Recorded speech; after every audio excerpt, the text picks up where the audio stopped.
En el nombre del Padre, del Hijo y del Espíritu Santo. Dios Padre bueno, humildemente nos ponemos en tus manos en esta jornada para suplicarnos asistas con la luz de tu Espíritu Santo, para que a través de él podamos abrir el entendimiento, podamos abrir nuestra voluntad y estemos dispuestos a conocerte y profundizar en tu misterio a través de este camino que nos concedes, que es la Santísima Virgen. Que por Nuestra Señora profundicemos en esta realidad de que somos hijos tuyos, que profundicemos en esta realidad de que ella también es madre nuestra, pero sobre todo que como esposa del Espíritu Santo es quien nos anima y nos sostiene a través de su amor. Permítenos, Señor, con María, llegar también algún día a gozar de la alegría de la eternidad. Te lo pedimos a ti, Padre bueno, a ti que vives y reinas por los siglos de los siglos. Amén. En el nombre del Padre, del Hijo y del Espíritu Santo.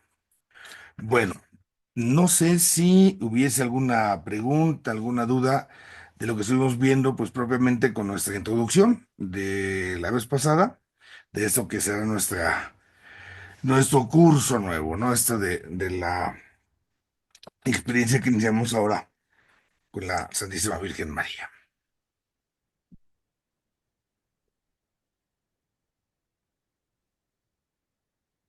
Por ahí el de Augusto, su micrófono abierto, ¿va a preguntar algo o...? No, padre. Ok, entonces vamos a compartir nuestra pantalla para que podamos empezar con lo del día de hoy.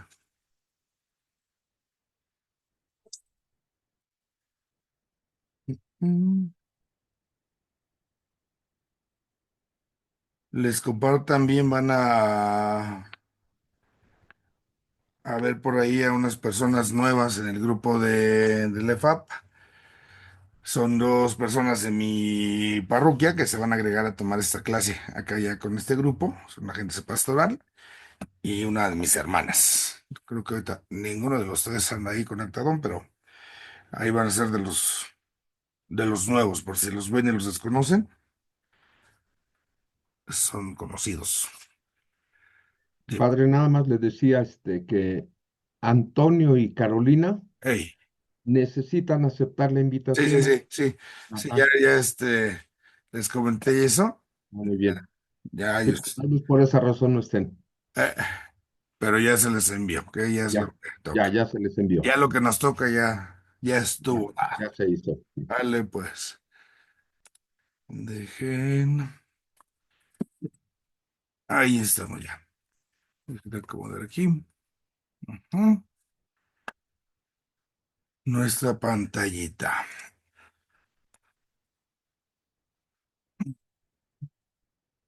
Ok. Bueno, pues hace 8 días justamente estamos ya en esta partecita de contemplar nuestro nuevo tratado, ¿no? Lo que es este elemento de la Mariología y cómo justamente lo establecemos en nuestro caminar de la teología dogmática. Comentábamos así a grandes rasgos, pues lo que es para nosotros este tratado, cuáles son como sus contenidos, pero ahora quisiera que hiciéramos una mirada que nos permitiera descubrir algunos de los contenidos que se han ido tratando y cómo también se va ubicando el tratado dentro de la dogmática. Pensemos esto en un primer lugar. Hablar de la Mariología es justamente y solo a razón de lo que es el misterio de Dios uno y trino. Si la Virgen María, podemos hacerlo así en esa referencia, si la Santísima Virgen María no hubiera sido madre de Jesús, para nosotros hubiera sido una mujer como cualquier otra a lo largo de la historia. No tendría, podemos decir, como un espacio en nuestra historia o en nuestra memoria. Uno pudiese pensar, bueno, ¿cuántas mujeres, cuántos seres humanos han existido a lo largo de la historia y a pesar de esa existencia, pues digamos, no han trascendido? La trascendencia justamente de estos seres humanos, pues algunos son pues por las obras que hacen y eso, pero llegan a ser incluso hasta medio efímeras. Habrá quien se acuerde de ellos o habrá zonas donde solo se acuerden de ellos. Pero la presencia de María es una presencia que geográficamente es universal, casi podemos decir, y que abarca también los tiempos, no solamente los espacios geográficos, sino también los tiempos de la historia. Pongo un ejemplo. Si yo dijera, Miguel Hidalgo, bueno, sí, Miguel Hidalgo es famoso aquí, en mi casa, que bueno, aquí sí lo conozco ya. Pero si yo pregunto por Miguel Hidalgo allá como que en China, pues quién sea ese, ¿no? Y ahí es donde nosotros nos vamos a dar cuenta justamente de que no tiene nada así como que, pues de resonancia geográfica más que aquí. En cuestiones temporales, más o menos iríamos a la misma lógica, porque podríamos nosotros comprender que el valor de esta presencia es solamente para esta historia, solamente para este tiempo, y ahí muere. Pero ya no hubo como que más. Y esto es entonces lo importante acá de la Santísima Virgen María, ¿no? ¿Cómo nosotros a María sí la vamos a ubicar, sí la vamos a asumir como parte de nuestra historia de salvación solo en razón de Cristo?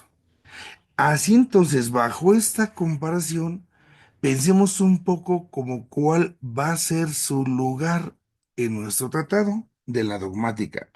Si yo veo la cuestión de los dogmas, recordar que los dogmas son entonces mi verdad de fe, entonces tendría que considerar que el dogma primero es entonces lo que decimos en el credo, tiene que ver con la Santa Trinidad. Creo en Dios que es Padre, creo en Dios que es Hijo, creo en Dios que es Espíritu Santo, y por eso entonces nosotros estudiamos esta materia al inicio, ¿no? Ya tenemos esta experiencia de cómo podemos nosotros el aprender a conocer al Padre que nos revela Cristo. Esa parte de la revelación, ya, nos es dada. Después del Tratado de Trinidad, decimos nosotros, es importante que aprendamos ahora a la Cristología, porque en la Cristología, eso nosotros nos damos la ocasión, nos damos la oportunidad de conocer a Dios. Yo no puedo conocer al Padre Dios si no es gracias a Cristo. Gracias al Señor Jesús se expresa, se muestra, se revela entre nosotros y al revelarse entre nosotros podemos así tener en nuestra experiencia esta condición de que el Señor está siempre ahí acompañándonos, de que el Señor está siempre a nuestro lado, de que el Señor es Padre, de que el Señor es Cristo el que va dando esas notas, es Cristo el que va dando esos rasgos. Es entonces Dios revelado en Cristo. Ya que entonces nosotros vemos esta revelación, nos damos cuenta que el camino que elige es el hombre. Cristo se hace presente a través de la condición humana y lo hace en esa condición humana porque es la manera en la cual Él nos va a dar justamente ocasión de comprender el valor de nuestra dignidad, porque hemos sido creados a su imagen y semejanza. Y entonces ese camino es lo que el Señor ha elegido. Y dentro de esta condición humana, igual en todo, sabemos, excepto en el pecado, es como Cristo nos va a hacer el conocimiento de su Padre eterno. Esta antropología, después nosotros la ubicamos dentro de un conjunto. Es el ser humano desde Cristo, ¿no? Por un lado, Cristo es, digamos, como la parte del medio del sándwich, porque Cristo me ayuda, por un lado, voy a ponerlo aquí con otro color, a comprender a Dios, pero también me ayuda a comprender al hombre. Desde el hombre veo a Cristo y desde Cristo veo al hombre y desde Cristo veo la realidad de Dios. Pero este hombre no está solo. este hombre es llamado a estar en comunidad, a estar en la iglesia. Recordemos que la palabra iglesia es donde nosotros nos encontramos convocados, es la congregación, es lo que nosotros conocemos justamente como el llamado que Dios nos hace, es la convocación. El vocare, lo veíamos allá en nosotros, el vocare, el llamado, pero es el vocare con. Nos llama a estar con, con el otro. Y al llamarnos a estar con el otro, es donde nosotros tenemos justamente esa oportunidad, esa ocasión. Y aquí es donde viene para nosotros, pues, esta bendición. Porque soy parte de un grupo de seres humanos llamados por Dios, convocados por Dios y que justamente en orden a esta condición de una vida nueva. Dentro de esta eclesiología, dentro de esta comunidad, el personaje es María.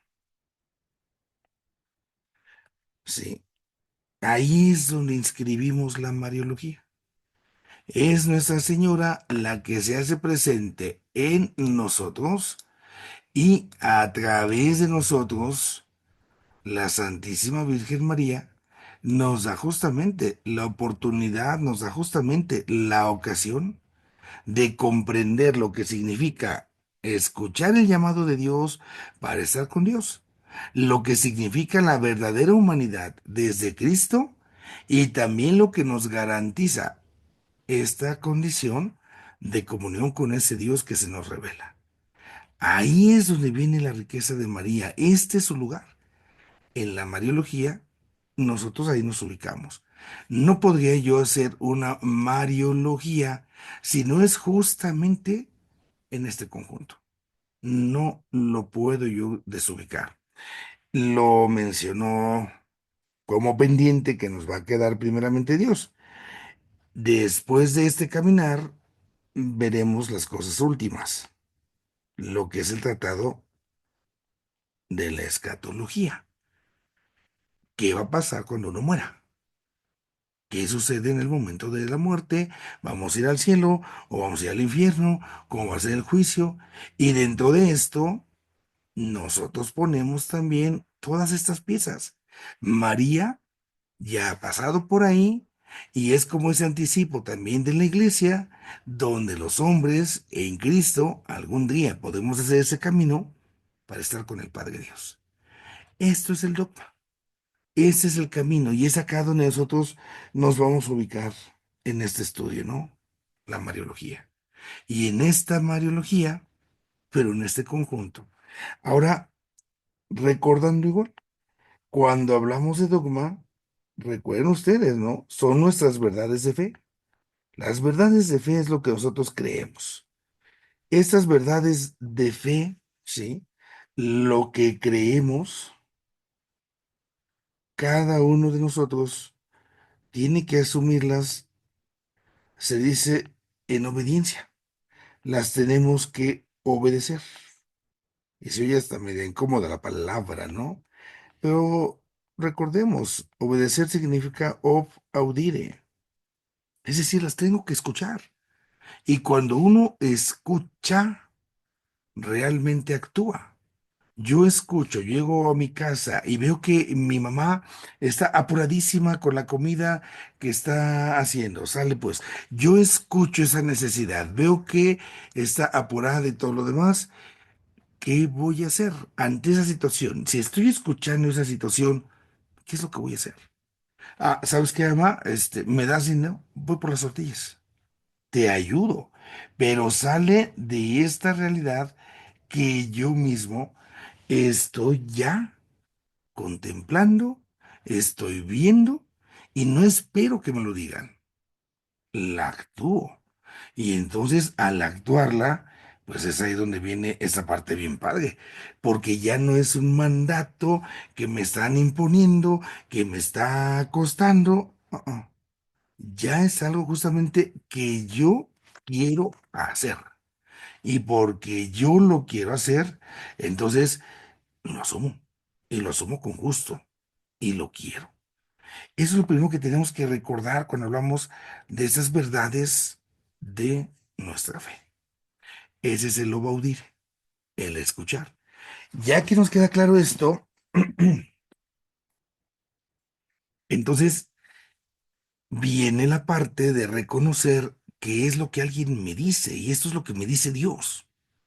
Esta parte que llamamos dogma no es un invento de nosotros, es la revelación. Voy a ponerlo aquí abajillo, ¿sí? Esto es entonces lo que creemos. ¿Por qué? Porque lo dice Dios, lo que nos dice el Señor. Y si yo digo que es lo que nos dice Dios, es lo que es la revelación, también aquí me queda claro por qué con mayor necesidad debo recordar que lo debo obedecer, porque no es mi invento, porque no son mis cosas, no son mis gustos ni mis antojos, es lo que Dios me dice. Y voy a profundizarlo, y lo voy a tratar de asumir, y lo voy a tratar de ser mío, pero no lo puedo cambiar. Es lo que Dios dice. No lo puedo alterar, no lo puedo cambiar. Fíjense ahorita, en medio de todo lo que hemos pasado en nuestra fe, con la elección del nuevo papa que se murió, y cómo se hacían las apuestas, es que qué papa va a venir, es que qué papa será, va a ser abierto, va a ser cerrado, progresista, tradicional, no, quedó este, no, dicen que este no es no está a favor de no sé qué, que sí está a favor de quién sabe qué, y entonces empezamos a ver una serie de comentarios, a veces hay que decirlo así, tan fuera de lugar porque da vergüenza que algunos que tienen la responsabilidad de ser comunicadores, pues reflejan tanta ignorancia en lo que se refiere a estas materias. Están esperando que llegue un papa que cambie el dogma, las verdades de la fe.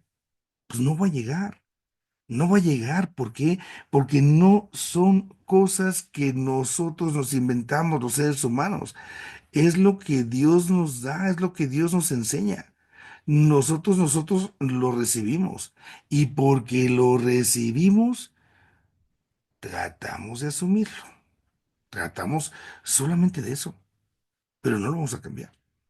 Cuidado con ello, porque es que, no sé, este papá seguramente sí, seguramente él sí nos va a hacer caso, sí va a estar atento a todo lo que se reclama, porque ya ven que la iglesia está tan atrasada, ¿no? Esta iglesia tan vieja que no entiende que ya se quedó. No, hombre, ahí es donde nosotros debemos de tener prudencia, tener cuidado. Lo que dice Dios no lo cambia, porque si lo vamos a cambiar a nuestro antojo, entonces ya no es lo que dice Dios. Ese está siendo el error de algunas cuantas comunidades de carácter protestante que empiezan a confundir las cosas y parece entonces que ahora se trata de una democracia. Vamos a hacer votación, vamos a decidir. Pues no, hombre, aquí no estamos ante una democracia, porque se trata de una verdad primera, se trata de unos principios, nos toca aceptarlos. Nos toca aceptarlos. Puede ser que me guste, puede ser que no me guste. Esta es una realidad fundamental. Había un grupo, no todavía existe, ¿verdad? Esas católicas con derecho a decidir. Ah, caray.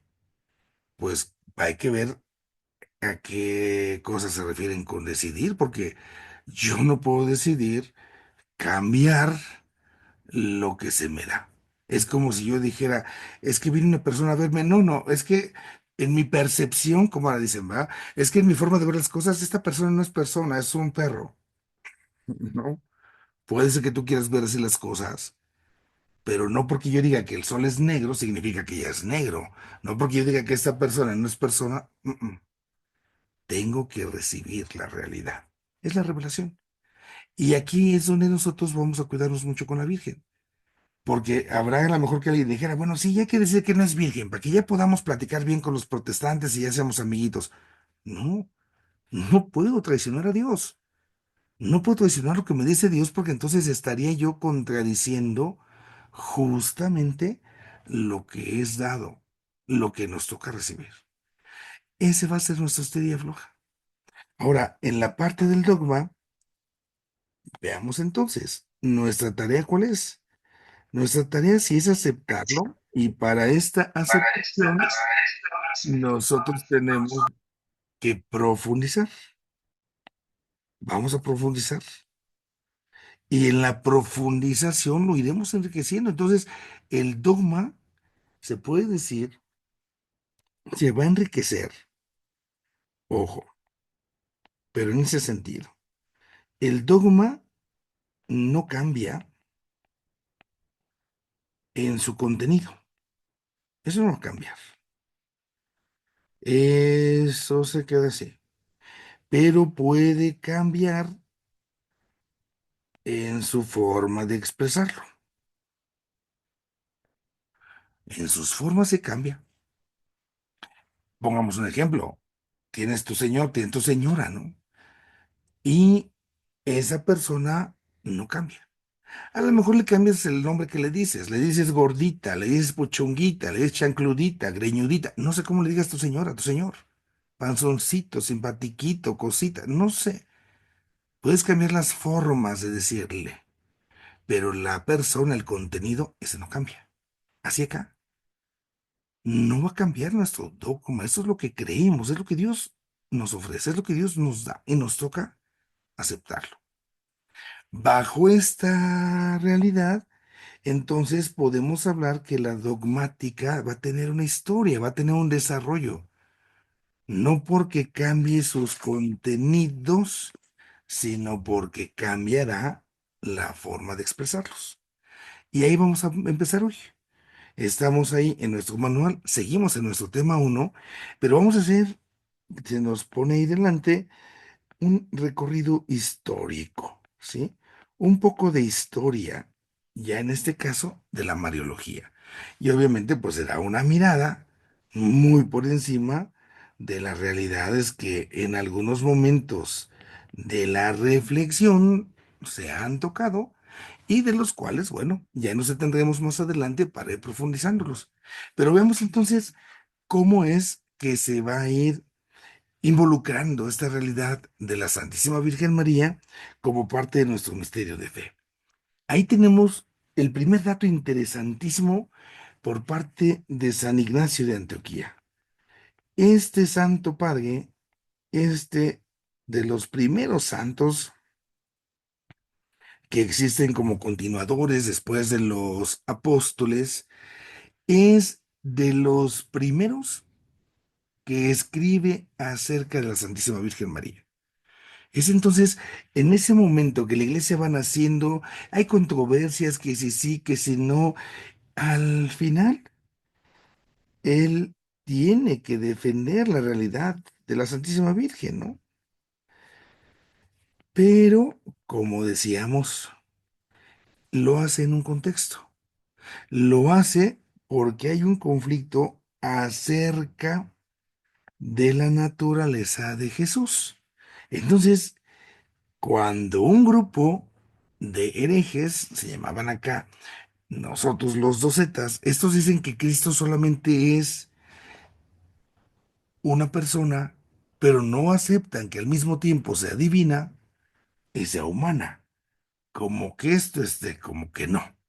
Y entonces es ahí donde el conflicto, voy a ponerlo así, ¿no? El conflicto no es en torno a la Virgen.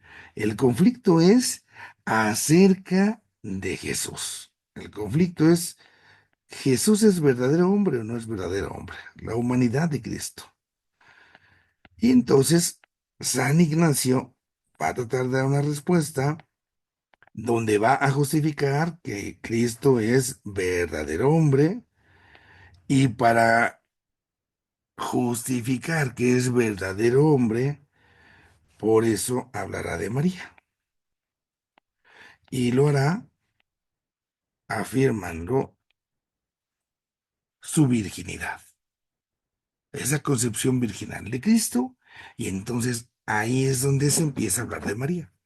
Ese detallito que parece tan sencillo es bien importante que no lo perdamos de vista, de cómo se habla de María, pero solo a partir de Cristo. Solo a partir de Cristo. María no va sola, solo con Cristo. Más adelante tenemos otro personaje también de esta época, San Justino, otro de los grandes de los santos padres. Y acá San Justino, entonces, nos está hablando de la existencia del mal. Ese es un problema que siempre va a rondar en el ser humano. Y es ahí cuando entonces retoma el libro del Génesis y empieza a analizar la existencia del pecado. La existencia del pecado está en el libro del Génesis en su capítulo tercero. Pero en ese libro del Génesis, la cita de Génesis 3:15 se conoce como el protoevangelio. Vamos a comprender esto. La palabra proto significa primero. Cuando hablamos de que hay un prototipo, ¿no? Se va a hacer algo. Ah, miren, aquí está la prueba. Ese es el prototipo de lo que vamos a hacer. Y evangelio, sabemos, es el anuncio, ¿no? De la buena noticia, de la buena nueva. Esa buena noticia, esa buena nueva, tiene nombre. Es Jesús.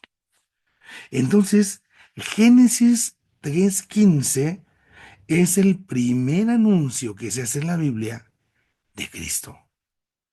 Es cuando está hablando Dios, está Eva, está la serpiente y le dice, el descendiente de esta mujer te va a fregar, te va a fregar.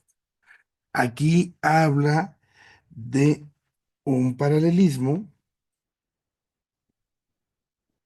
que está establecido entre Eva, quien ha caído, y la nueva Eva. La nueva Eva es por nosotros María. De una Eva está viniendo el pecado. Y de la otra Eva vendrá la redención.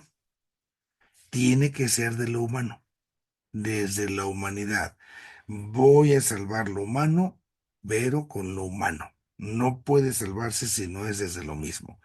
Y esto hace que otra vez aparezca María y nos damos cuenta cómo María va a aparecer como parte ya de esta historia de la salvación.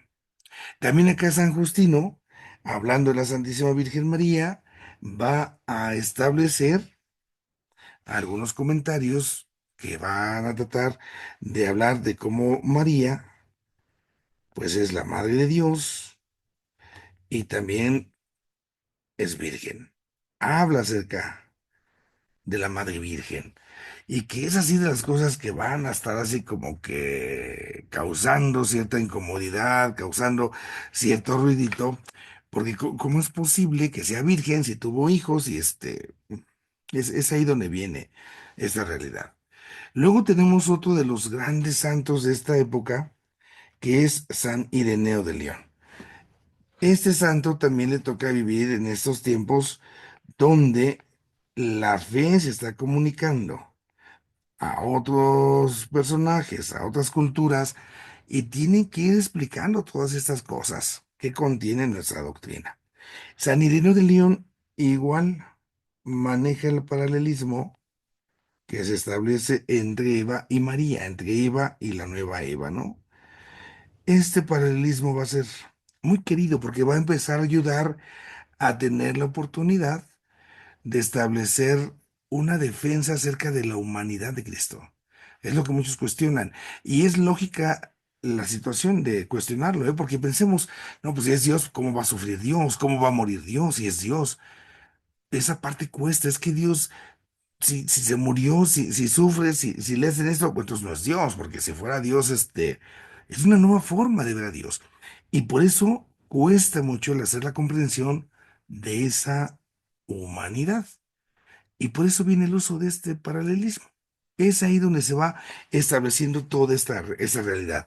Entonces, cuando se dice, ¿sí?, que el Señor Jesús nace a través de María, es para hacer la defensa, ¿no?, de que asume la condición humana, gracias a ella. Entonces, en Nuestra Señora, Cristo asume esa condición humana. Y desde esta realidad, es por eso que Cristo puede llegar a entregar su vida para salvarnos. Ahí viene ese dicho. Lo que no es asumido, no es redimido. Por eso Cristo tiene que asumir, ¿no? Dicho dice, lo que no es asumido, lo que no es hecho propio, ujú, no es redimido. Puedo yo acá decirles, ¿no? Fíjense cómo a veces nosotros no comprendemos a las personas hasta que nos ponemos en sus propios zapatos. Eso nos ayuda, ¿no? O sea, si yo no asumo esa realidad suya, no me va a ser posible, al menos tan fácilmente, comprenderle. Pero si me meto un poco en esa persona, ya sé por qué esto, ya sé por qué lo otro, no sé, voy a la escuela a dejar al hijo y la señora siempre llega tarde, ¿no? Vieja floja, vieja no sé qué, vieja. Sí, pero si un día te vas con ella y te das cuenta hasta dónde vive y el tráfico que pasa y todo lo demás, caray, entonces ya cambiará mi perspectiva, ¿no? Asumo su condición y la comprendo. Eso es lo que hace Cristo. Cristo, al hacerse como nosotros, asume la condición humana y la va a poder salvar. Y es acá donde está el papel de María. Es aquí donde nosotros vemos justamente cómo la Santísima Virgen María, de alguna u otra manera, colabora, contribuye en la obra del Hijo, ¿no? En la obra de la salvación. María está haciendo esa parte, está ayudando, le recibe de Dios, sabemos, ¿quieres ayudarme para que seas la madre de mi hijo? Aquí está la esclava del Señor, hágase en tu palabra, hágase según lo que quieras. Esta es la realidad, está colaborando. Otro paso más con otro de los grandes personajes de esta época de la antigüedad cristiana, que es Tertuliano. Este amigo no llegó a ser santo, tiene por ahí algunas cosillas que se le fueron de las manos, digamos, en la doctrina, entonces no todo está tan en su lugar, pero hay otras cosas, muchas cosas que sí, y son valiosas. Entonces, aquí viene algo ya interesante. Fíjense cómo vamos a ir avanzando, ¿no? Se va diciendo que la Virgen, ¿sí? Está como contribuyendo, está como ayudando en la obra de la salvación. Y al decir esto, es porque a través de ella nace Jesús. Entonces, si a través de ella se encarna el Señor y nace Jesús, la consecuencia lógica es una. María puede ser llamada Madre del Cristo, Madre del Mesías, Madre del Hijo. Ahí da este paso, ¿no? Ahí obviamente podemos ir dándonos cuenta de que se va a suscitar un conflictito. ¿En qué sentido? En que van a decir, bueno, sí, es madre de Cristo, pero solo de la parte humana, ¿eh? Porque no puede ser madre de Dios, porque si fuera madre de Dios, entonces estaría por encima de Dios y viene ahí un conflictito. Entonces, aquí ya se dio un paso y se acepta que María, dado que le está dando la condición humana, es madre de Cristo. Va a ser más adelante donde vendrá otro de los grandes de la antigüedad y que tampoco es este Santo Padre por otras relaciones, situaciones ahí. Orígenes, ¿no? Orígenes va a utilizar este título. Es el título en griego de la Teococos. Hablar de este título es hablar de María como la Madre de Dios. Y esto da pie a un super agarrón, porque ¿cómo es posible que la Virgen sea madre de Dios? No, no, no, no, no. Bueno, sí, pero de Dios Hijo, pero es que Dios Hijo es el mismo, es un solo Dios, son tres personas. ¿Cómo le vamos a hacer? ¿Cómo vamos a comprender esto, no? Entonces, va a venir ahí una legadera, va a venir ahí toda una discusión en esta parte de la antigüedad para tratar de entender cómo se aplica. ¿Cómo puedo decir que la Virgen es madre de Dios? Porque si es madre de Dios, entonces significa que está antes de Dios, porque la mamá nace antes de que nazca el hijo, pero si digo que Dios es eterno, y empieza, ¿no? A hacerse ahí, empieza a hacerse ahí todo un merequetengue. Va a haber en ese sentido opiniones a favor, opiniones en contra, y va a tener que ser hasta el año 431 en el concilio de Éfeso, donde esta verdad se defina como dogma. Entonces, decir que la Virgen es Teococos es un dogma de fe. Esto, pues, va a costarle a muchos, ¿eh? Ok, ¿cómo es eso, no? Ah, entonces tendrá que explicarse el dogma de la Trinidad. Es un Dios, son tres personas. María es madre de Dios, hijo, de la persona del hijo. No es madre de Dios Padre, ni es madre de Dios Espíritu Santo. Es parte del misterio trinitario, cómo María se involucra en este misterio. Bueno, de este título, justamente digamos, es como el primer paso que se da. Ya una vez que se reconoce a la Virgen como la Madre de Dios, entonces, a partir de esto, va a ser posible hablar de una serie de prerrogativas que se le van a conceder especialmente a la Virgen para que pueda llevar a cabo su misión. Entendamos las prerrogativas desde esta perspectiva, una serie de excepciones para que pueda desarrollarse, se pueda cumplir su misión, la tarea que la Santísima Virgen tiene, entonces necesita ayuda, ¿no? Esas prerrogativas, no sé si pensemos, por ejemplo, cuando tienen varios hijos y van a ir a la escuela. Entonces resulta que por ahí uno de los hijos, pues hoy tiene un día más complicado, más difícil, tiene examen final de no sé qué materia, y entonces a ese hijo hoy no le voy a poner a que haga quehaceres en la casa. ¿Saben qué? Todos los demás vamos a hacer la chamba que le tocaba a él. A lo mejor le tocaba lavar los trastes, pero como él tiene esta otra ocupación y es fuerte, él que no le toque lavar trastes. Ya le echamos la mano, ¿no? Es así como una excepción para que pueda sacar adelante la tarea que tiene. Bueno, la Santísima Virgen María, comprendiendo su condición de Madre de Dios, nosotros nos damos cuenta que es elegida. Y esa elección exige esto, exige ciertas excepciones para que pueda sacar adelante esa misión. Son privilegios, son excepciones que se van a dar, porque entonces hay una relación única, hay una relación especial, excepcional, ¿no? Entre Cristo y María. Y esta relación es una relación maternal, es la relación que se tiene con la madre. Entonces, aquí viene una distinción hacia ella. Y esto nosotros lo tenemos muy, pero muy claro, porque si algo nos puede doler en algún momento, es como que hay algo que le hagan a nuestras mamás, que me mienten la madre, cuidado porque me pongo al tiro, ¿eh? Que me ofendan la madre, no. Que mi papá, sí, ese no importa. ¿Sí? Entonces, démonos cuenta cómo hay una relación especial siempre entre madre e hijo.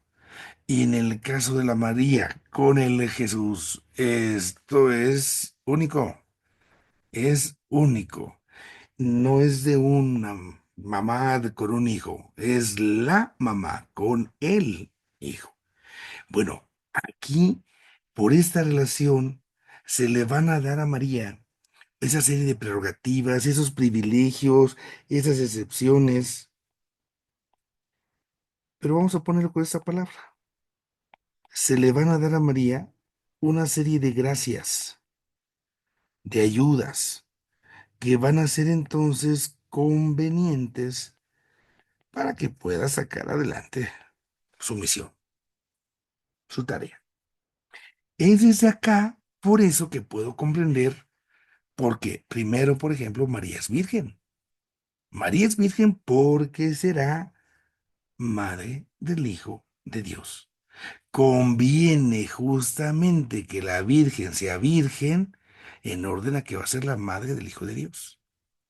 Ahí es donde se da uno cuenta que para Dios no hay imposibles de sentido.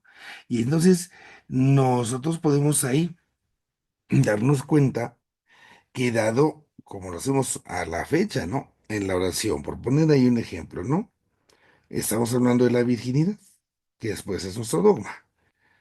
María es virgen en el parto, porque es conveniente, porque nace el Hijo de Dios, no, no nace cualquier mortal. Pero a partir de esto se irá profundizando y también dirán, no, pero es que también es virgen antes del parto y también es virgen después del parto. ¿Por qué? Por la condición que tiene, es la mamá del Hijo de Dios, no es cualquiera. Y ahí empieza justamente a darse esta realidad. ¿Por qué es necesaria esta realidad de la virginidad? Porque tenemos que afirmar que la Virgen es inmaculada. Al decir que la Virgen es inmaculada, es decir que no tiene pecado, para que así no se vaya, digamos, como a contagiar este pecado hacia Jesús, ¿no?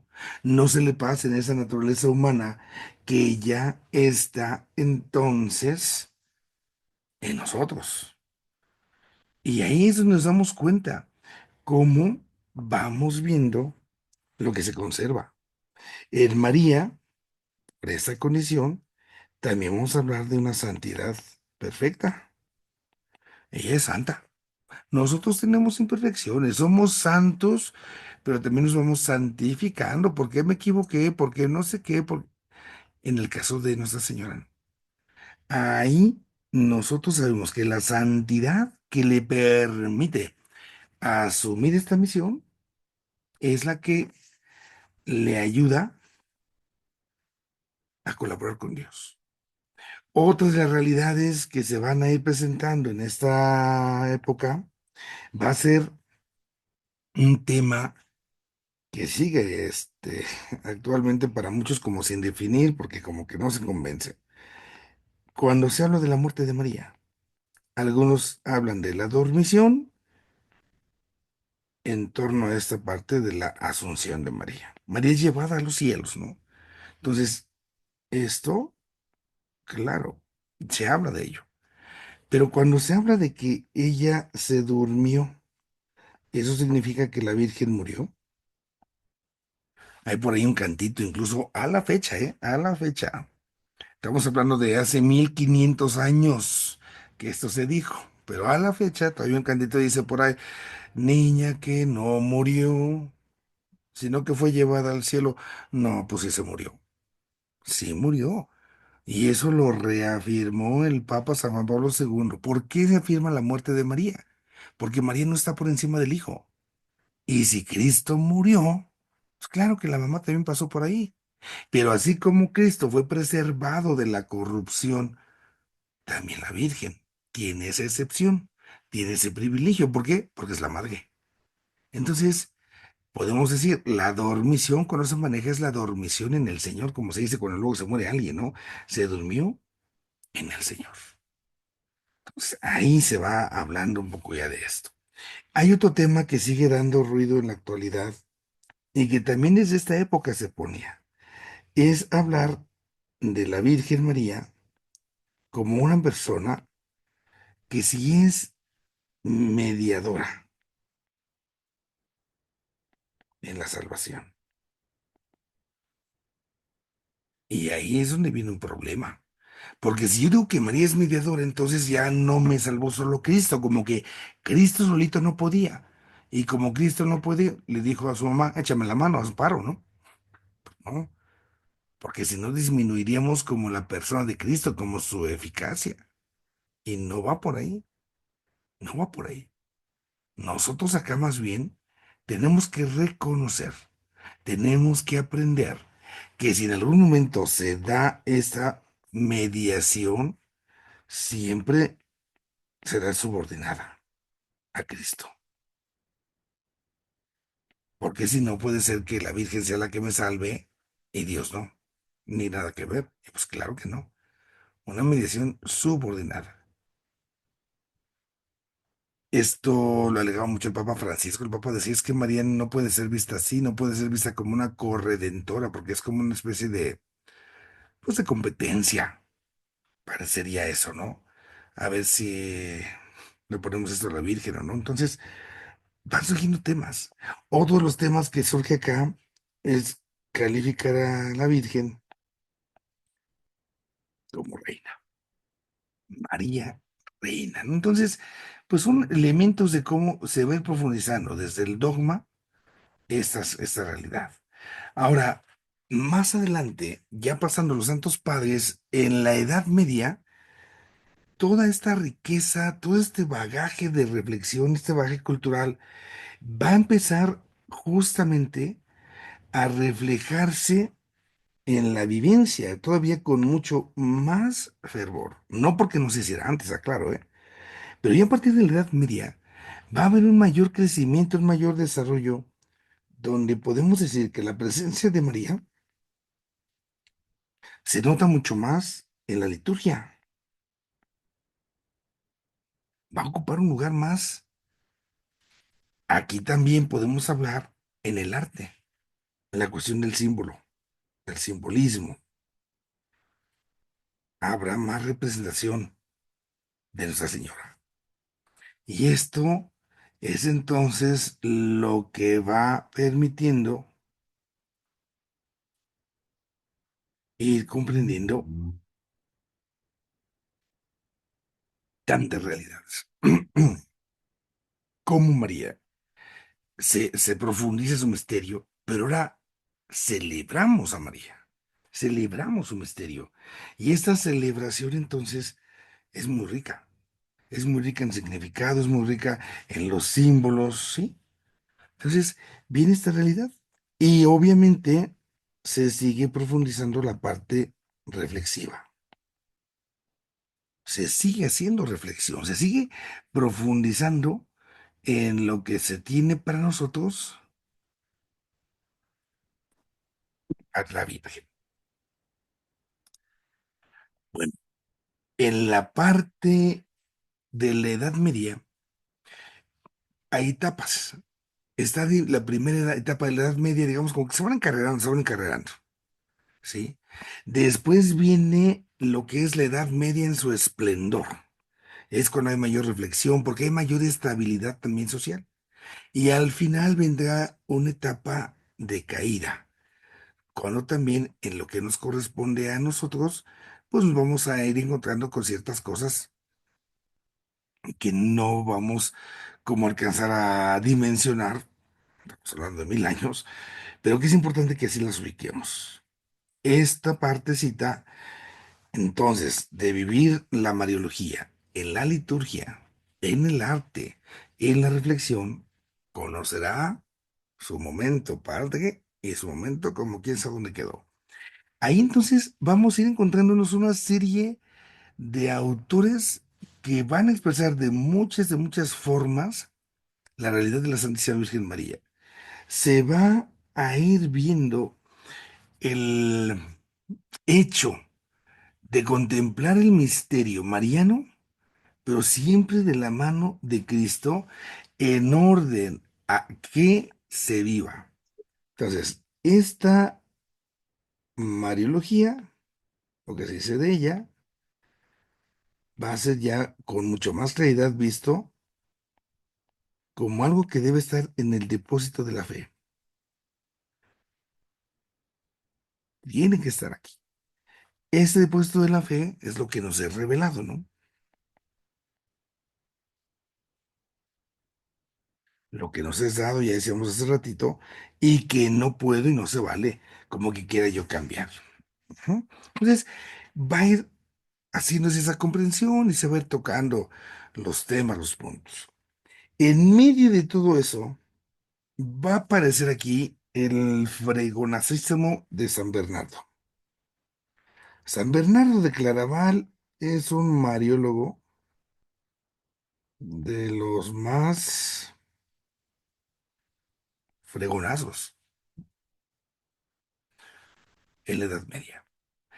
Este fulano es entonces el que empieza como a recoger todo lo que se había reflexionado y empieza ahora a escribir, empieza ahora a ayudar.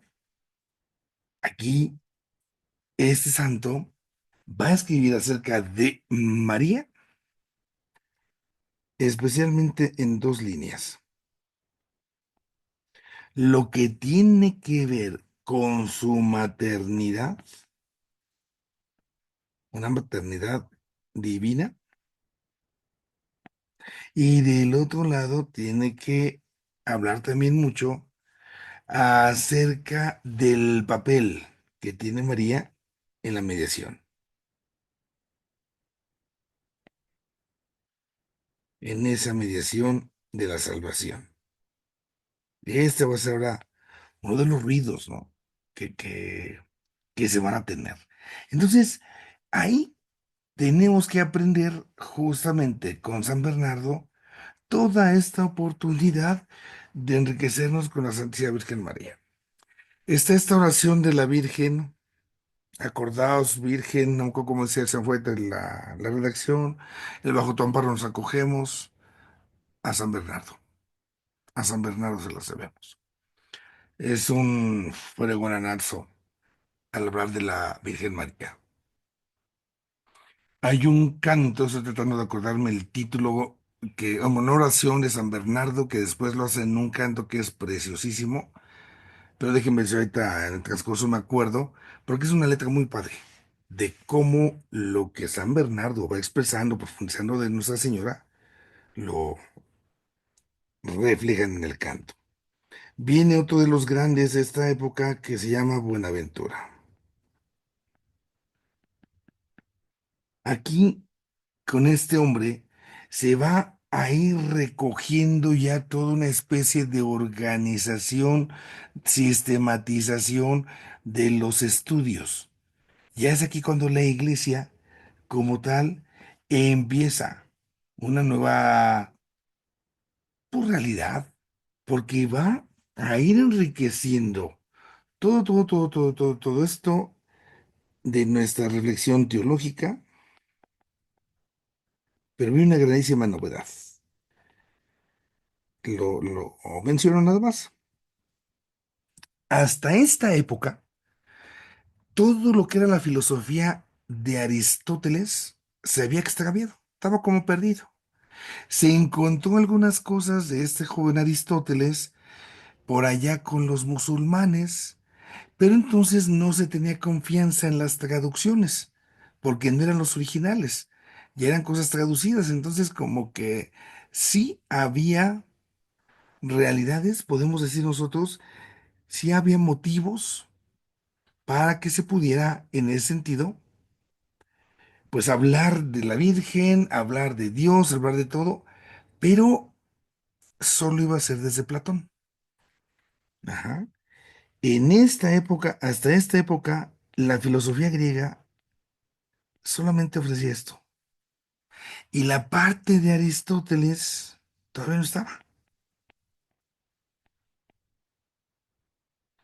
Es en esta época cuando se va a redescubrir Aristóteles. Se va a redescubrir, se van a hacer nuevas traducciones. Entonces, ahí tenemos justamente cómo solo hay una especie de corriente de escuela. Eh, Pongo un ejemplo para que nos demos cuenta de cómo influía esto.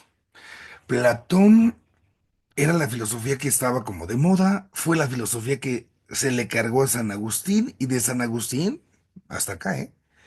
Para Platón, las almas vivían por allá, en el universo ya, y se portaron mal. Y como se portaron mal, las castigaron, y el castigo fue venir a esta tierra. Y se ponían en nuestro cuerpo, y nuestro cuerpo es una cárcel, es la cárcel del alma. Entonces, Platón dice que las almas tienen que liberarse de esta cárcel para que puedan ser libres y otra vez irse a la eternidad. Por eso, dentro del cristianismo, alguna corriente influenciada por este pensamiento ve mal el cuerpo. Todo viene, todo pecado es del cuerpo. Por eso hay que martirizarlo. Hay que hacer unos ejercicios, sí, hay que pegarnos, hay que dar chicotazos, hay que lastimar el cuerpo. Espérate, tranquilo, tranquila. El cuerpo te lo dio Dios. El cuerpo no es la causa del pecado, ¿eh? Ahí es donde a veces esta parte pesa. Y a la fecha, ¿eh? A la fecha. San Juan Pablo II nos dio unas buenas catequesis 3 años de la teología del cuerpo para revalorar. Bueno, hasta ahí ven esta época. En esta época, la reflexión teológica tiene algo fabuloso porque se redescubre a Aristóteles. Resulta que por ahí entonces se tiene ese nuevo acceso y ahora ya no solamente va a influir el joven Platón, sino también el joven Aristóteles va a ofrecer su conocimiento y esto va a ayudar a que la teología se empiece a desarrollar. Y aquí nosotros vamos a tener en esta misma época otra de las figuras fregonas, fregoncísimas, Santo Tomás de Aquino. Junto con Santo Tomás de Aquino estaremos hablando de San Buenaventura. Ah, no, está ahí arriba, lo he apuntado, perdón, perdón. Y entonces son estos santos los que van a ir justamente dándonos desde una óptica distinta un conocimiento teológico, y ahí incluyen a María. Voy a hacer acá una especie de cadenita para que nos demos cuenta de cómo fue la cosa. Sí, está Platón y la influencia de Platón llegó a Aristóteles, no es cierto, perdón, llegó acá a San Agustín. San Agustín, esta influencia llega a San Francisco y el fregonazo de los franciscanos en la cuestión teológica es este amigo San Buenaventura. Un toque muy hermoso de esta influencia también es, por ejemplo, considerar la parte humana de Jesús. Por eso está la parte de los nacimientos. Y desde ahí se empieza a generar esto. Del otro lado, estamos con el amigo Aristóteles. Este se redescubre ya mucho más adelante. Entra aquí en juego Santo Tomás, que era de los dominicos, de Santo Domingo. Ujú. Y acá la cosa es muy padre porque es muy precisa. Buscan darle al conocimiento una precisión a la hora de hablar, que tenga coherencia, que tenga lógica. Pero, los perros, ¿verdad? Se hace frío, no sabe, es muy conceptual. Esta es la parte que nos queda de ver de este lado. Entonces, son desarrollos que se van a dar en esta época. En la parte de San Buenaventura se va a ver más esta parte de lo místico, la parte del Cristo sufriente. Es, es un desarrollo que se da en la historia. Y no es que una corriente sea mejor que la otra, ¿eh? Para nada. Se tiene que complementar. Se tiene que complementar. Ahí es como una especie, digamos así, muy simple de cómo se va dando esa complementariedad. En torno a lo nuestro, entonces, en Mariología se va a ir viendo y se va descubriendo cómo se va a tener, pues esta riqueza que podemos decir nosotros va a venir por esa influencia de esas escuelas. Todo lo que se dice de María, tanto de uno de otras, en esta época, va a tener como punto central, como punto de partida, considerar a María Madre de Dios. El tema de la Teococos. Este tema de la Teococos ya no va a soltar, ¿eh? Ya les decía, María desde Dios. Sin Dios, no más, no más no sería. Entonces, ahí se va a profundizar ya en algunas realidades, o el misterio de la Virgen, si es madre, el verbo, todo esto.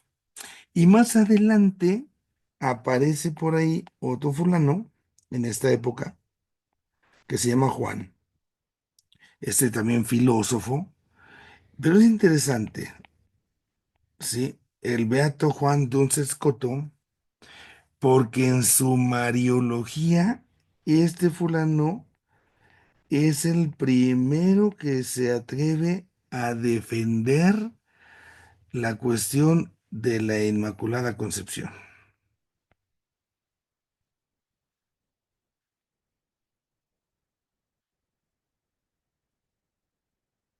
Se va a tardar ni más ni menos que como unos 400 años para que ya se haga dogma, ¿eh? Pero ya se empieza a hablar con este amigo. Este fulano, Duns Scoto, de hecho, se le apoda el doctor Mariano, por los temas que toca acerca de Nuestra Señora, ¿no?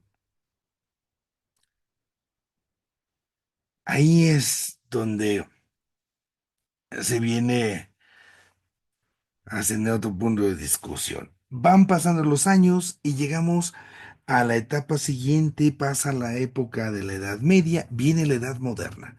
La Edad Moderna empieza como una especie de que el hombre parecería que quiere desatenderse de Dios, y entonces como que eso de la religión como que no nos sirve, vamos a tratar de quitarlo, y viene ahora un alegato. Si antes era con los herejes, pero que al final eran religiosos porque no negaban a Dios, sino que lo entendían mal.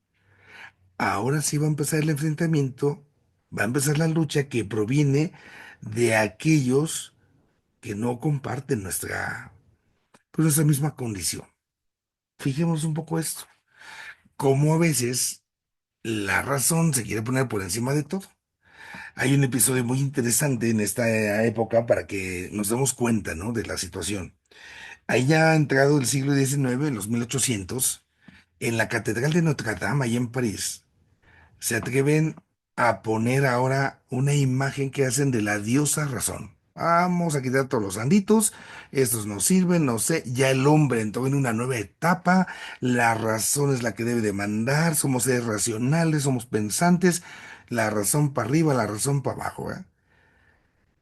Así se va el siglo XIX, llega el siglo XX, hermoso, llega la Primera Guerra Mundial, llega la Segunda Guerra Mundial, y por eso viene como una cruda a la humanidad, porque después de ser tan presumidos, que éramos tan razonables, nos damos cuenta de la barbarie que somos capaces de hacer.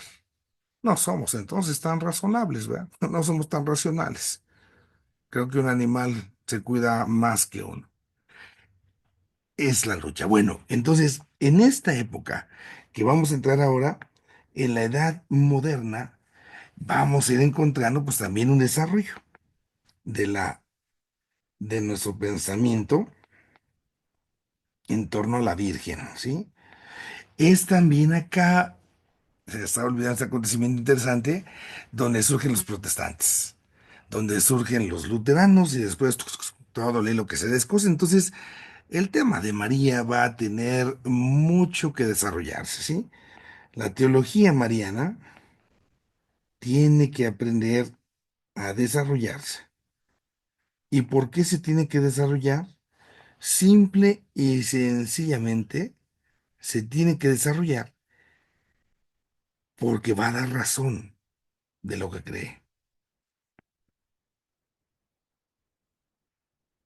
Ahí tengo yo que darme cuenta de esto. Tengo que dar razón de las cosas. Que me pregunten y yo sepa. Y yo sepa. Y esta es la parte donde empieza a verse todo esto ya desde una nueva óptica. Tengo que dar razón de lo que estoy creyendo, pero ya de una manera organizada. Viene aquí la figura de un fulano que se llama Francisco Suárez. Francisco Suárez ya es el primero,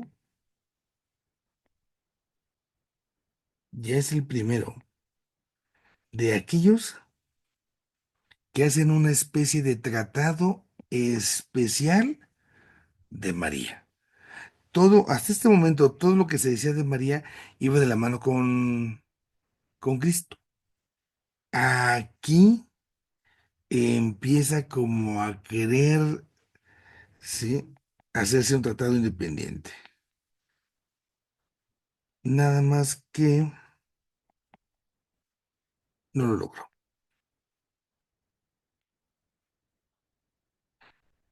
No lo logró, lo intentó, se quiso. Ya esto es importante, ¿por qué? Porque ya nos va a ir dando pauta de que ya la Mariología está adquiriendo como su propia naturaleza, como su propio sitio, su propio lugar. Y ahí es donde tendremos justamente que ir creciendo. Vendrán en todo este desarrollo, pues otros autores que van a seguir tratando de profundizar con el tema mariano y en ese ambiente de ir defendiendo lo que creemos ante los protestantes, de ir dando razones a los que nos las piden, pero al final se trata de ir estableciendo elementos que hablen de la Virgen, que voy a ponerlo acá, que nuestra Mariología, a la hora de ser expuesta, tenga por un lado una serie de argumentos y esa serie de argumentos sean razonables para expresar el misterio, para dar a conocer el misterio.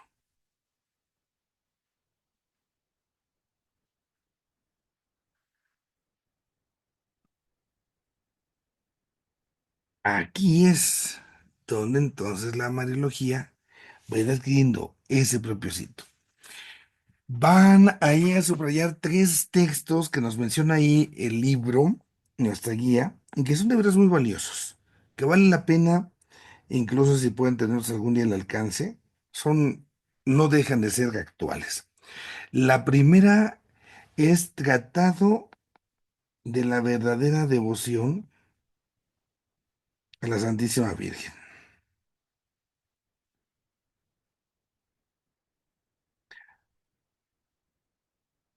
Son textos que rayan también en lo místico, ¿eh? De la verdadera devoción a la Santísima Virgen María. Este texto lo escribe San Luis María Griñón.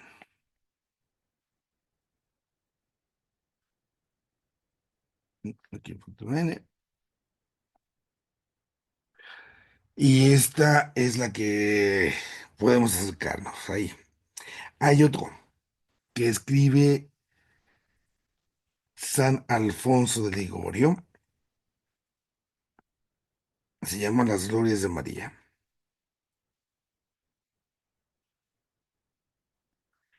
Las Glorias de María. Este San Alfonso, también en sus obras, tiene esta de las Glorias de María y es muy padre también este libro. Entonces, estas realidades, estos textos que se van a ir encontrando, van a ayudar desde esta época a fomentar la devoción a la Santísima Virgen. Esa es la riqueza de estos libros. Esa es la parte que nos va a ayudar precisamente a tener una cercanía más a Nuestra Señora, en medio de las vicisitudes que se iban viviendo. En la época contemporánea, ya en la que estamos nosotros, en la época contemporánea. Ujú.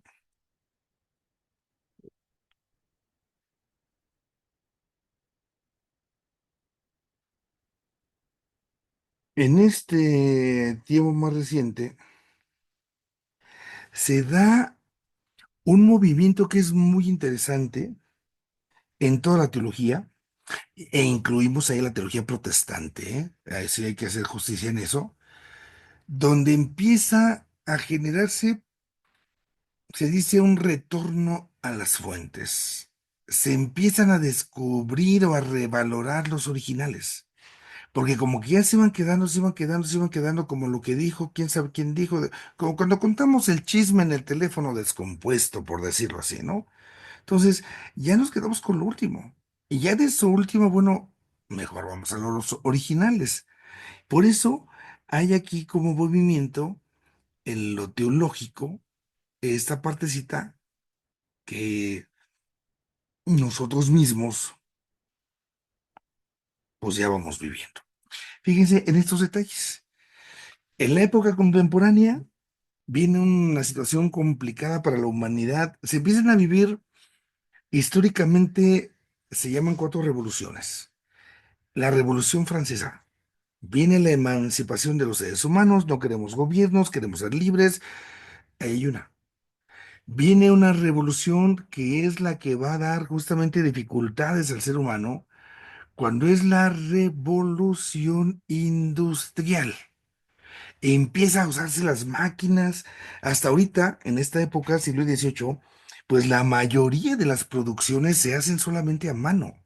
Contratamos personas, bien trabajan, pero bendito invento, inventan la máquina de vapor con el calor, tú le echas carboncito y ya va a funcionar. Y mira, es que cómprate una máquina de estas porque con esta ya va a ser más rápido.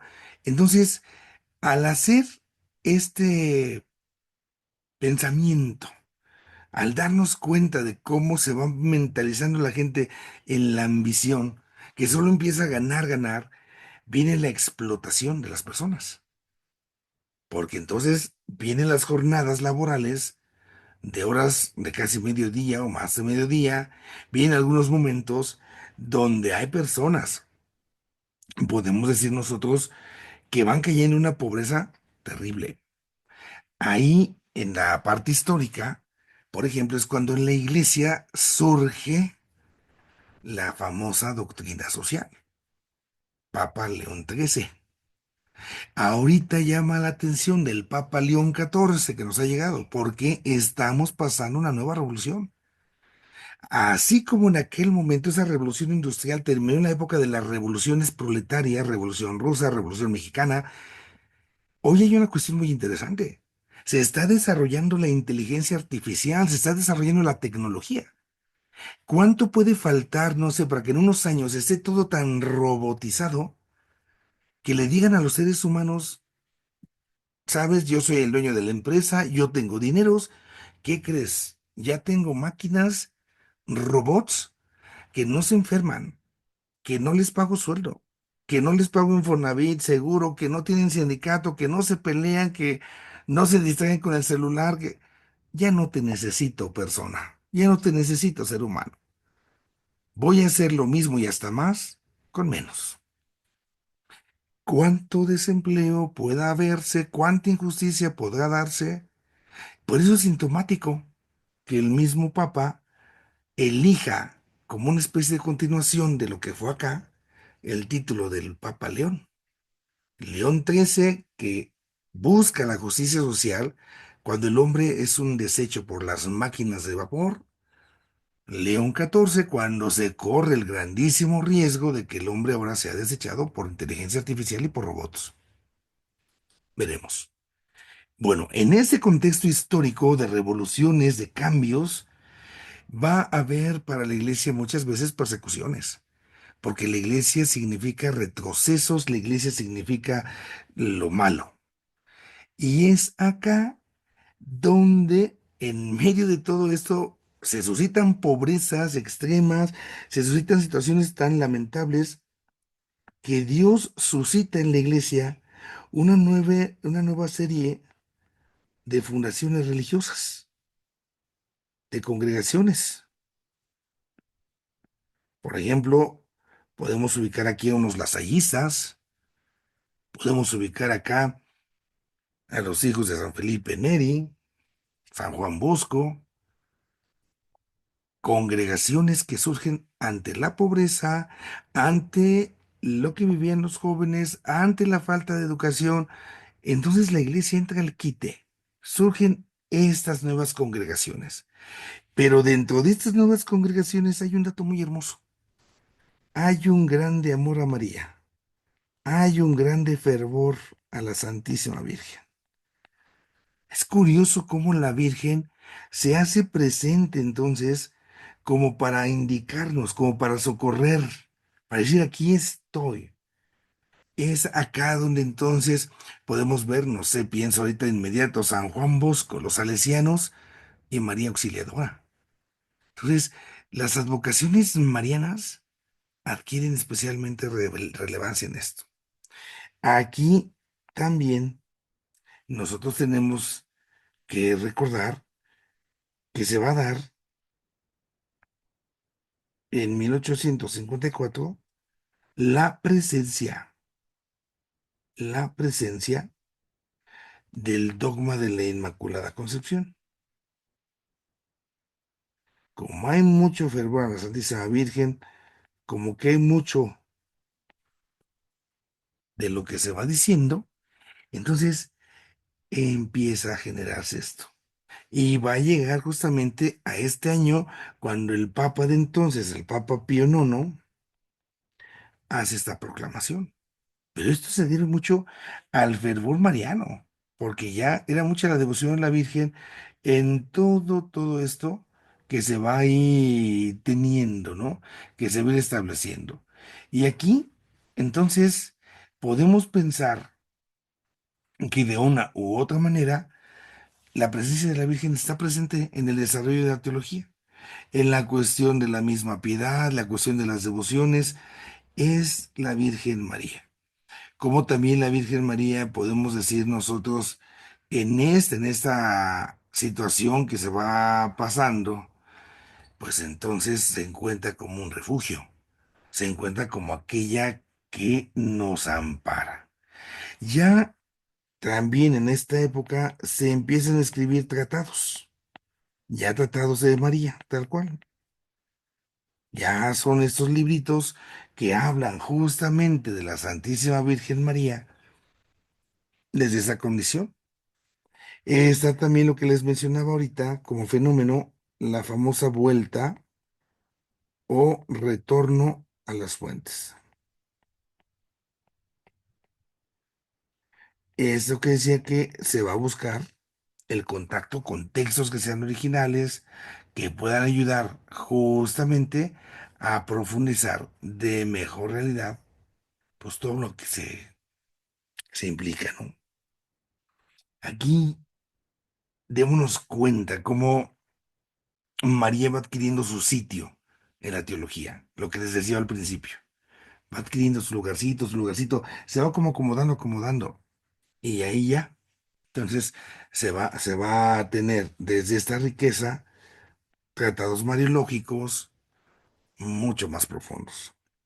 También otro detalle en estos momentos es que va a haber grupos, va a haber personas que empiezan a querer la proclamación de la Santísima Virgen como la reina. Esta realeza de María, María reina. Sí, bueno, si Cristo es rey, también María tiene que ser reina. También María tiene que ser reina. Y esto se va viviendo. Ya entonces, en toda esta época, van a surgir una serie de autores, van a surgir una serie de textos, de tratados. Ya todo este siglo XX va a venir una especie de renovación en todos los sentidos. ¿Cómo se va a dar la renovación teológica? Gracias al retorno a las fuentes, pues se va a ver reflejada, por ejemplo, en esta realidad de la liturgia. Hay una renovación litúrgica. Se verá reflejada en la cuestión patrística. Se va a ir reflejando justamente a la hora de ir comprendiendo mejor el misterio, pero en orden, entonces, a las cosas buenas. Cuando se va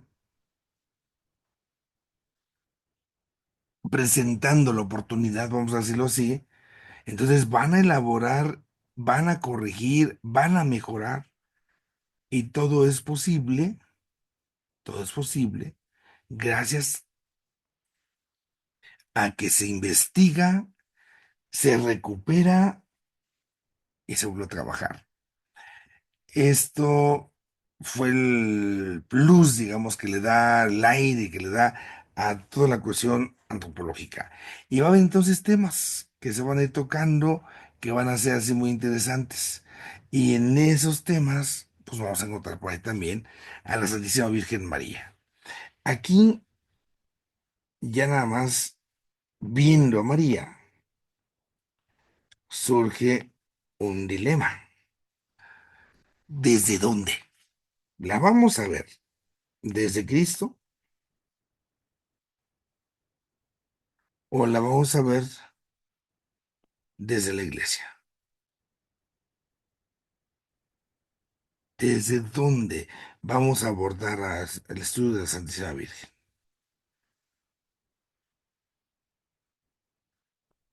Veremos entonces. Decíamos hace rato, voy a moverme hasta arriba, perdón. Lo que vemos acá, como María, fíjense, está Cristo, está la iglesia. Al final es parte de lo que tiene que llevarse, ¿no? Entonces, podemos vernos ubicados en María desde Cristología o María desde la eclesiología. Es ahí a cada quien va a ir viendo, va a ir hablando dónde se vaya ubicando. Ujú. Pero al final es lo mismo, porque recordemos que la iglesia es cuerpo de Cristo. Es cuerpo de Cristo. Y si somos cuerpo de Cristo, entonces lo que le sucede a Cristo nos sucede a nosotros. Aquí nos damos cuenta que la Virgen no puede ser ni desde acá ni desde acá. Es en el conjunto. Eso no lo perdamos de vista. Ya en el desarrollo posterior, ya estamos en el siglo XX, principios del XXI, pues vamos a hablar entonces ya aquí, ya de manera más oficial, de lo que es el magisterio de los papas. En este magisterio de los papas vamos a encontrar distintas formas en las cuales se acercan a María y vamos a darnos cuenta cómo, pues María va a ser presentada desde distintas realidades. Es María la madre de la iglesia, es también María, ujú, la señora que le da vida y existencia a nuestra existencia, a nuestra vida humana, pero bajo esta realidad de la mediación. Y entonces ahí también le llaman madre,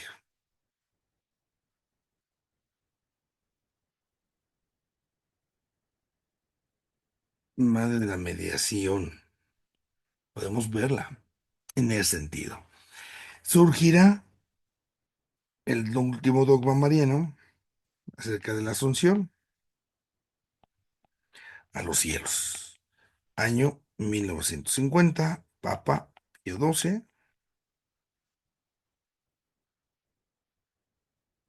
y es un recorrido así muy, pero muy, muy, muy, muy veloz en lo histórico de lo que sea de la Santísima Virgen María. Ahí en la parte del Concilio Vaticano II también se tocan. En la parte misma podemos decir de cómo el favor mariano se va expresando, pues se trata de ir ubicando. Esto es así un recorrido histórico de temas que se fueron tocando, de circunstancias que se fueron viviendo y que nos deja ya ubicados al menos un poquillo acá. Dejo de compartir pantalla para que si hubiese algún comentario, alguna palabra en torno a esto, lo podamos expresar.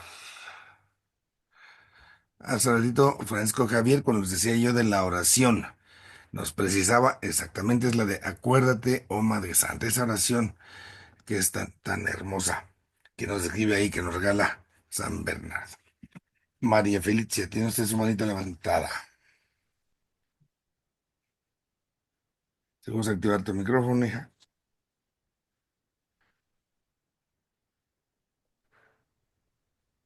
Ahí está. Sí. Bueno, en cuanto, en algún momento, bueno, leyendo el libro de Las Glorias de María de San Alfonso María de Ligorio, hay algo que me llamó la atención respecto a lo que va siendo la muerte de María, ¿no? En este caso, que decía que la Virgen María no podía, haber muerto, puesto que eso es una consecuencia del pecado, y que si María hubiese muerto, entonces Satanás la hubiese retenido en algún momento, y es con lo que podría, por así decirlo, atacar a Jesús. La pregunta sería, ¿por qué o bajo qué criterio, por así decirlo, hace este comentario, ¿no? ¿Ok? Ahí tenemos que hacer siempre una precisión cuando hablamos de la muerte. Puede ayudarnos a pensarlo de esta manera. La muerte primera o la muerte segunda. La muerte física o la muerte eterna. Cuando el ser humano ha sido creado, se habla de un don preternatural, la inmortalidad, el que no vamos a morir. Pero ¿a qué se refiere? ¿A que no vamos a morir físicamente o no vamos a tener esa muerte eterna? La muerte eterna, recuerden ustedes, es el infierno. Muerte eterna es la cerrazón que yo hice por decisión, me aislé. Lo contrario a la muerte eterna es la vida eterna, el cielo. La vida eterna, muerte eterna. Esta es la muerte de la que nos referimos como causa, como fuente que viene del pecado. La muerte física, esa no es a causa del pecado. Esa es natural. La naturaleza humana, por el simple hecho de ser creados, está establecido, pues vamos a morir físicamente. El que yo me vaya a morir físicamente es parte de mi condición creatural. Y ya en algún momento, por mi pecado, quedó la otra cosa ahí abierta.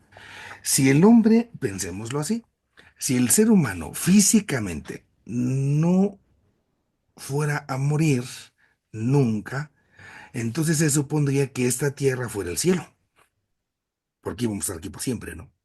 Porque nunca nos vamos a morir. Pero no, es algo natural, es algo, yo me atrevería a decir, hasta necesario, porque en algún momento tenemos que dar ese paso.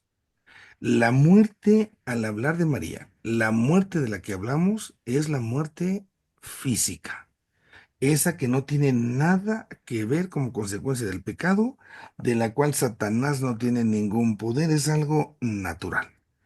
La muerte eterna, es así, es esa muerte eterna, la segunda muerte es estar vivos, pero muertos, porque en el infierno alguien podría decir, ay, pues ya, si el infierno es la muerte eterna, pues ya de qué me preocupo, al fin que ya me morí, ya no voy a sufrir, ¿no? Bueno, vas a estar vivo, pero en esta muerte eterna, la muerte eterna se refiere a esa tristeza rabiosa, a esa amargura, a esa no felicidad, porque me aislé. Cuando a veces, fíjense cómo a veces tenemos esas probaditas de muerte en este mundo, esas probaditas de infierno. Me da coraje que la otra persona sea feliz y yo no. La envidia, ¿no? Todo pecado nos pone en esa condición de muerte eterna.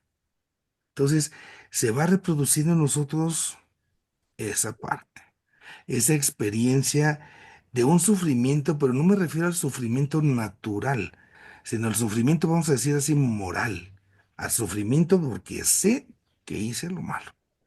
¿Es así, María? Mm, ahí no. Esa es la parte donde habría que hacer la precisión nada más para que lo ubiquemos.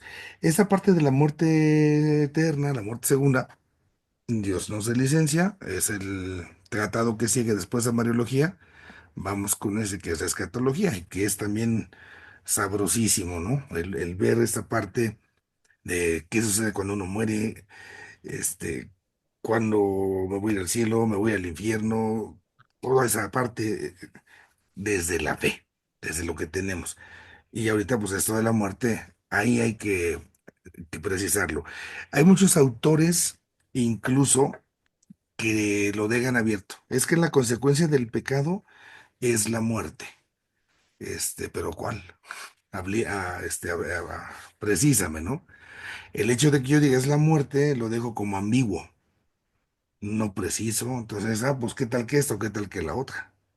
Es, hay como cierto temor a precisar. Fijémonos en esa partecita.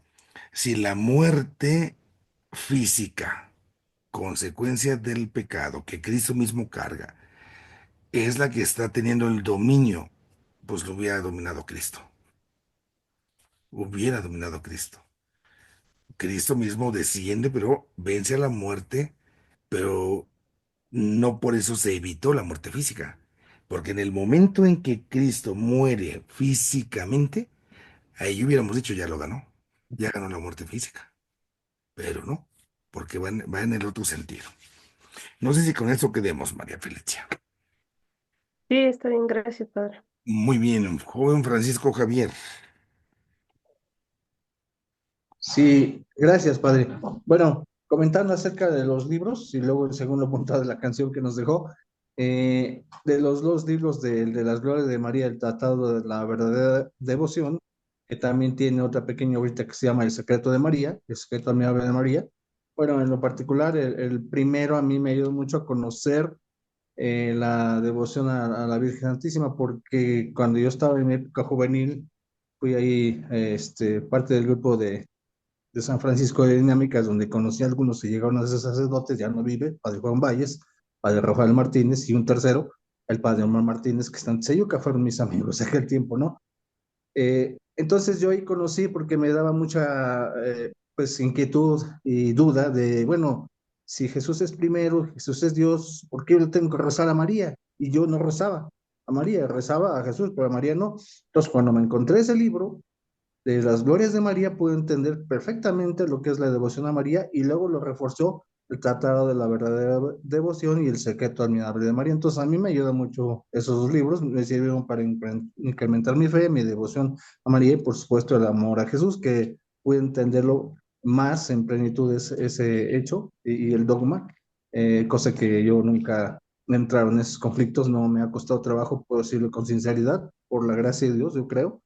Y lo segundo, la canción que usted nos dejó, pues bueno, para mí me parece una canción, yo lo sitúo en el concepto de una canción cristotípica. Nada más, vale, gracias. Muy bien. Esta partecita de los textos, vamos a ver si los podemos conseguir en PDF para que los podamos compartir en el grupo. Porque en verdad, ya como nos decía ahorita Francisco, son valiosos en ese sentido. Y no solo para nosotros, ¿no? Sino para cualquier persona que a lo mejor conocemos y que a veces tratando de hacer así como de acomodar, de vivir nuestra fe, caemos en ese comentario, bueno, pues si el jefe es el patrón, pues para qué le ando dando vuelta con la chalana, ¿no? Me voy derecho con el patrón. Y entonces ubicar a María dentro de, hay ocasiones en que a algunos no les resulta tan sencillo, ¿no? Y esta parte la debemos de profundizar.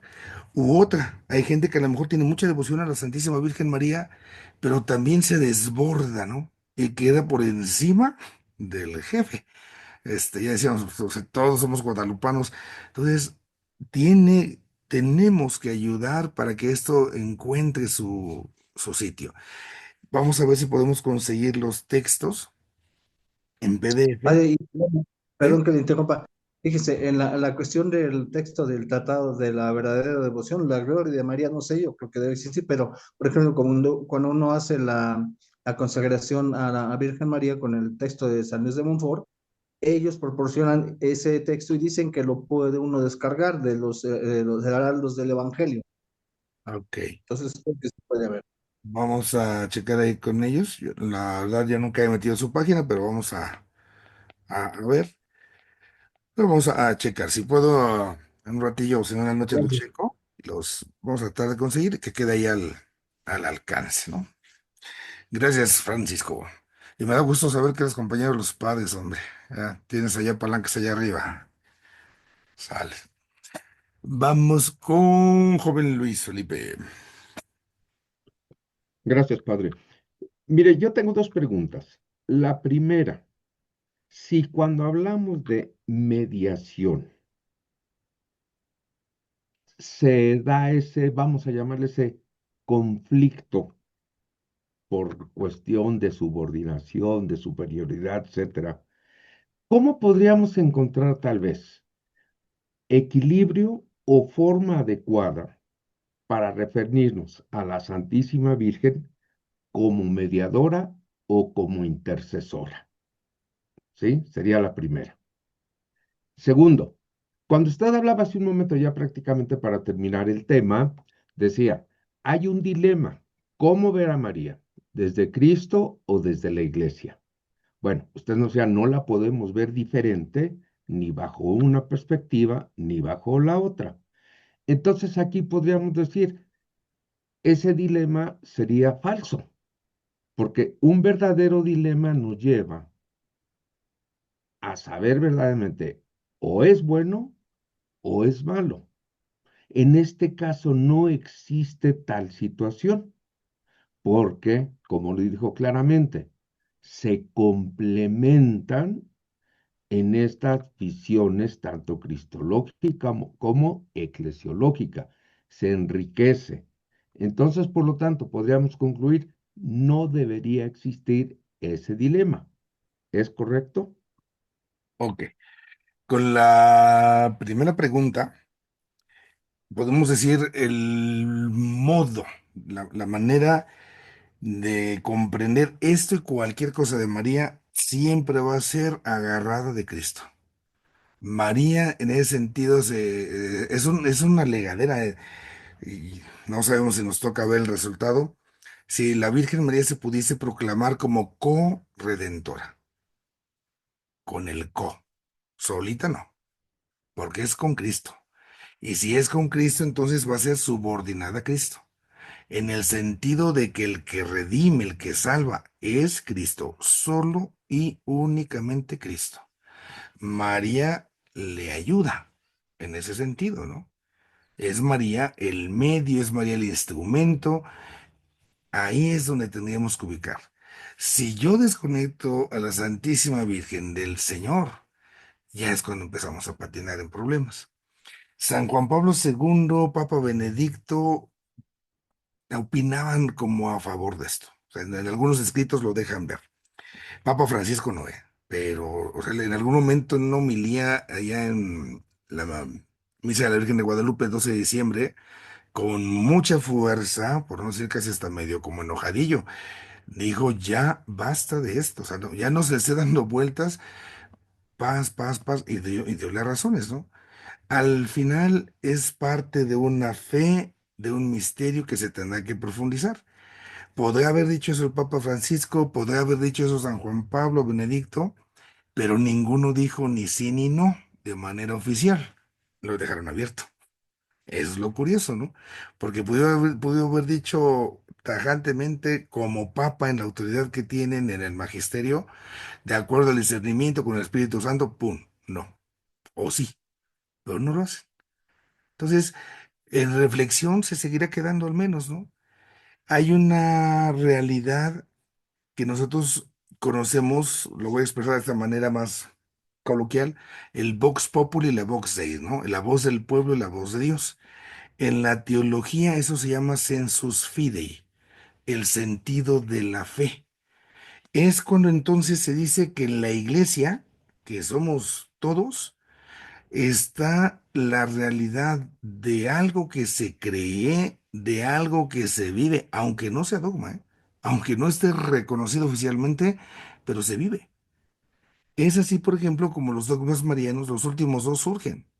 Son muy tardíos, pero no significa que la Inmaculada Concepción dijeran, a partir de hoy se celebrará. No, no, ya se venía celebrando.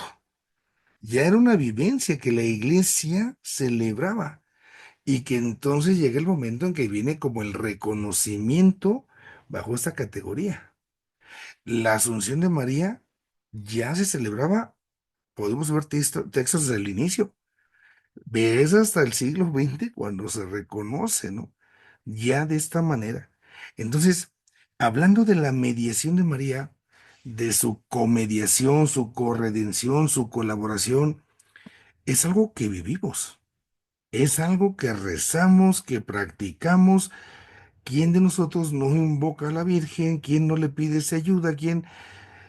Esta es esa parte como de la voz del pueblo, es como la voz de Dios, esta es como el sensus fidei. El riesgo, ciertamente, el riesgo es de que entonces ponga yo a la Santísima Virgen por encima del Señor. Este, eso es lo que hay que amarrar. En el inicio decíamos eso, ¿no? Todo lo que podamos predicar de María es porque está en razón de Cristo. Si yo desconecto a la Virgen del Señor, ni supiéramos de su existencia. Creo yo que mientras eso lo resguardemos, lo garantizamos. Ya lo iremos viendo, primero Dios más profundizando en lo que nos presenta el texto. En la otra realidad de ubicar a María como desde Cristología o Eclesiología, también es entender al Cristo total. El Cristo total es Jesús y la iglesia. Y dentro de la iglesia está María. Yo les comentaba uno de los títulos que a mí se me hace muy hermoso y que hace falta que le saquemos más jugo, es ver a María como hermana nuestra. Sí es hija de Dios Padre, sí es madre de Dios Hijo, sí es esposa del Espíritu Santo, pero también es hermana nuestra. Y esa parte sería bonito, verla a ella como la hermana mayor, ¿no? No la hermana mayor, no sé si alguno fue mayor, ¿verdad? De los hermanos mayores que les toca hacer los regañones porque tienes que obedecer a tu mamá, me tienes que obedecer porque mi mamá me dijo y los odiamos, ¿no? A los mayores porque sino la hermana esa mayor que nos enseña, la hermana esa mayor que está con nosotros, es parte de nosotros, pero que también al mismo tiempo está del otro lado, está participando porque le han delegado algo que no es suyo, porque ella participa de lo que es de acá, ¿no? La mamá, el papá le encargan a los hermanos, porque es hermana, pero tiene como esa potestad que le dan los papás y entonces eso hace que haya en la hermana mayor como ese puente, ¿no? Donde está ahí la Virgen. Y como que esa parte sería. Ahí el conecte, por decirlo así. Si vemos nosotros la profesión de nuestra fe, creemos en Dios Padre, en Dios Hijo, en Dios Espíritu Santo, en Dios Padre, hija de Dios Padre, en Dios Hijo, Madre de Dios Hijo, en Dios Espíritu Santo, esposa del Espíritu Santo. Son las realidades de la familia. Pero si nosotros decimos que nosotros los hombres somos imagen de Dios, podemos jugar también en ese sentido a predicar a María como hermana nuestra y generar ahí un pensamiento, generar ahí un momento de nuestra reflexión, de nuestra oración, pero siempre María con nosotros desde Cristo, siempre, siempre. Por ahí un poco la cosa, Luis. De acuerdo, padre. Gracias, muy amable. Muy bien, hermana. Padre, buenas tardes. Entonces, el término que se usa también en algunas ocasiones para la Virgen María de omnipotencia suplicante, no le quedaría por lo de omnipotencia, ¿verdad? O sería más adecuado porque, bueno, es suplicante, o sea, no hace ya las cosas, sino suplica de parte de nosotros a Dios. ¿Cómo considera usted pues este término que también se le da a la Virgen María. No lo había escuchado. No había escuchado ese término de omnipotencia suplicante. Hay una parte que es interesante de acuerdo a la escritura. Cuando se habla de Cristo, se dice que Cristo va ante el Padre para interceder por nosotros, o es para suplicar por nosotros. Yo ahí ubicaría justamente esa omnipotencia, porque es Dios, suplicante. Este Dios Hijo que suplica ante el Padre por nosotros. Toda la vida de Cristo, podemos decir ahí, sería como esa súplica vivida, orante, una oración vivida a favor de nosotros, sus hermanos. Como participación de esta omnipotencia suplicante, podríamos poner a María como participación. O sea, Cristo el Hijo le participa esta potestad, le participa esta posibilidad.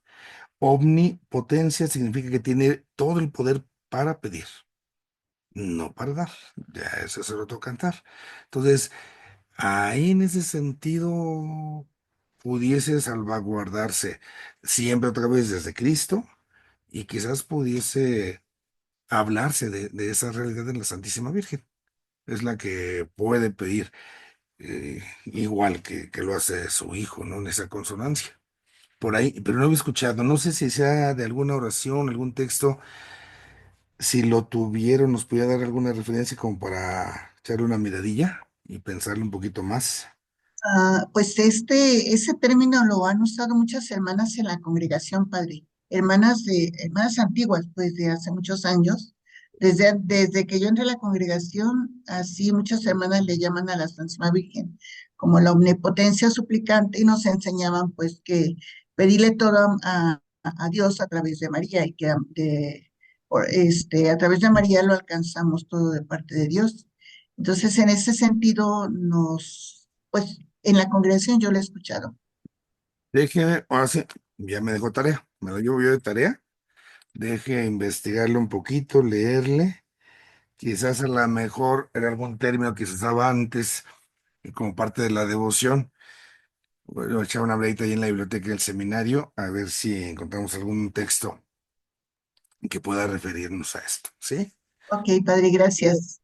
Muy bien. Bueno, como comentario, perdón que me atraviese, pero en el Tratado de la Verdadera Devoción lo maneja San Luis de Montfort, la omnipotencia suplicante. Ok, ahí está la referencia entonces. Bueno, entonces vamos a tratar de profundizar un poquito esto. Queda pendiente también lo de los textos, para eso los podemos compartir y pues enriquecernos ahí un poquillo. Bueno, ya con eso terminamos nuestra primera sesión que viene ahí en el texto y ya, si Dios permite, dentro de 8 días empezaremos a compartir ya el plato fuerte de la Virgen. Ujú. Ya vamos a ir entrando en las aplicaciones, en lo que es la parte de sus dogmas, ¿no? Y en ese orden en que se van a ir dando, los iremos ahí compartiendo. Vamos a empezar el primero, María es Madre, porque como veíamos en la historia, desde la maternidad se fue descosiendo lo demás. Bueno, vamos a nuestra oración. En nombre del Vamos Padre, a del entregarle a Hijo Dios y a del través Espíritu de esta Santo. canción Se lee el cantito. Ven. Te pedimos, Dios Todopoderoso, que te dignes toda, acompañarnos. absolutamente toda nuestra vida. Ven, tantito Y que se dice, tardó. "Uh, Perdón, ahí. Te pedimos, Dios Todopoderoso, te dignes acompañarnos a lo largo de nuestras jornadas bajo la mirada maternal de la Santísima Virgen María. Ayúdanos siempre a comprender nuestra vida bajo tu mirada con la ayuda de Nuestra Señora, aprendiendo a descubrir nuestra condición más profunda, más auténtica en aquello que en ella misma tú ya has realizado. Concédenos también, Señor, tu favor, tu bendición, para que en la súplica cotidiana que te presentamos podamos obtener de ti aquello que contribuya para nuestro bien y el bien de nuestros hermanos. Te ofrecemos nuestro esfuerzo, te ofrecemos nuestra plegaria, especialmente por el Papa León. Ayúdalo en la misión que le toca ahora asumir. Y que el Señor Todopoderoso, Padre, Hijo y Espíritu Santo, les bendiga y acompañe. Que así sea. Hola, tío. Hola, tío.